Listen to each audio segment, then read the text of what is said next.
Penyebab pertumbuhan. Pertumbuhan fisik adalah perubahan-perubahan fisik yang terjadi dan merupakan gejala primer dalam pertumbuhan remaja.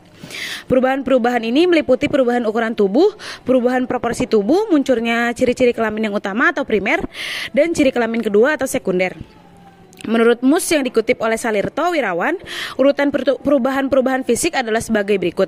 Yang pertama pada anak perempuan, yaitu pertumbuhan tulang-tulang atau badan menjadi tinggi dan anggota-anggota badan menjadi panjang, pertumbuhan payudara, tumbuh bulu yang halus berwarna gelap di kemaluan, mencapai pertumbuhan ketinggian badan yang maksimum setiap tahunnya, bulu kemaluan menjadi keriting, menstruasi atau haid, dan tumbuh bulu-bulu ketiak.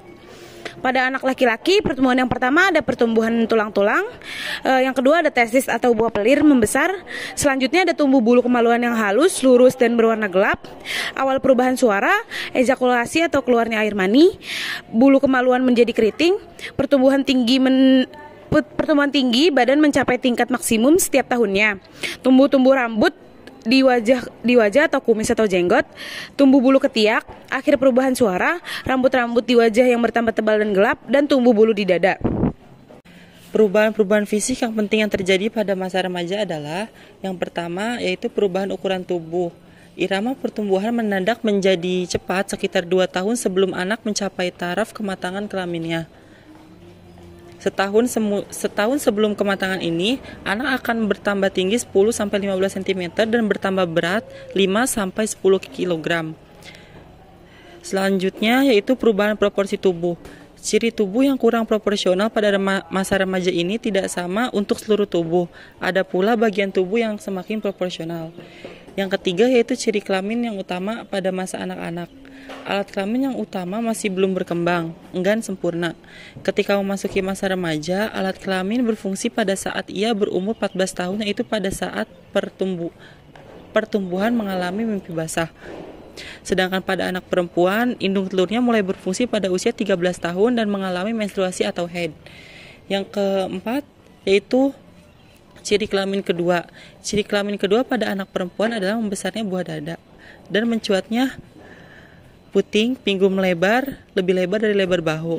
Tumbuh rambut di sekitar alat kelamin, tumbuh rambut di ketiak dan suara bertambah nyaring.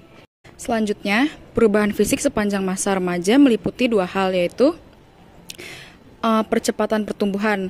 Bagi remaja laki-laki, permulaan percepatan pertumbuhan berkisar antara 10,5 dan 16 tahun. Bagi remaja perempuan, percepatan pertumbuhan dimulai antara 7,5 dan 11,5 tahun dengan umur rata-rata 10,5 tahun. Puncak pertumbuhan ukuran fisik dicapai pada usia 12 tahun, yakni kurang lebih bertambah 6-11 cm setahun. Lalu, proses kematangan seksual. Meskipun kematangan seksual berlangsung dalam batas-batas tertentu dan urutan tertentu dalam perkembangan ciri-ciri kelamin sekundernya, namun kematangan seksual anak-anak remaja berjalan secara individual, sehingga hanya mungkin untuk memberikan ukuran rata-rata dan penyebarannya saja. Ada 3 kriteria yang membedakan anak laki-laki daripada anak perempuan, yaitu dalam hal yang pertama, kriteria kematangan seksual.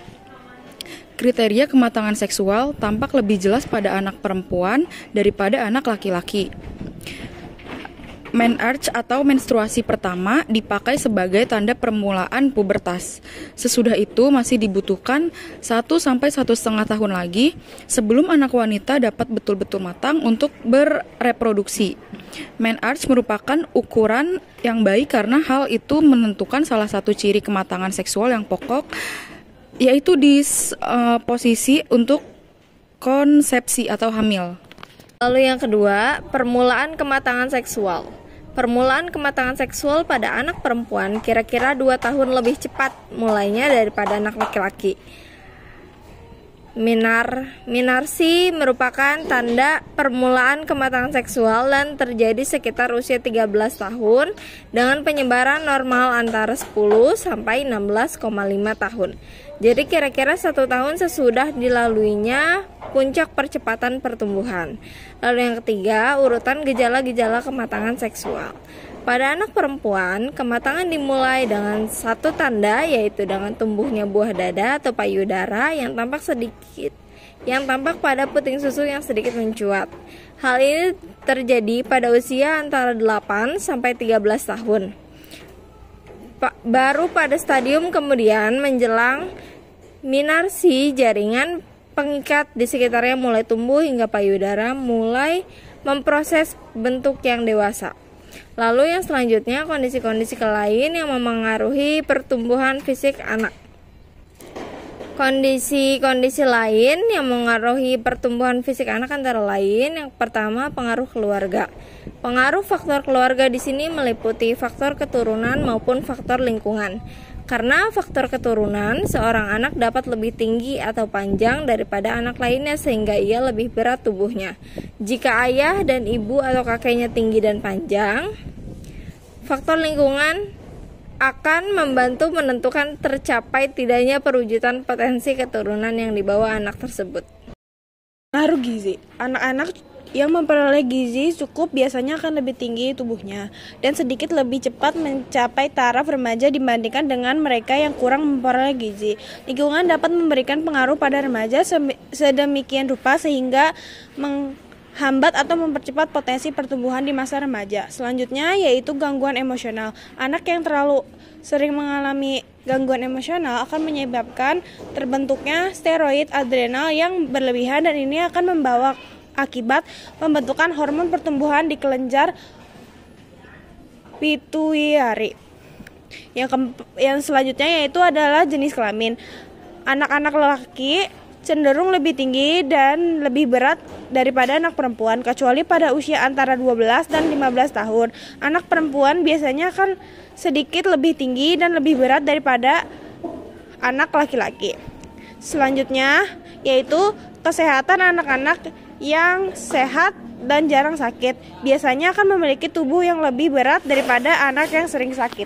Selanjutnya yaitu pengaruh bentuk tubuh atau bangun.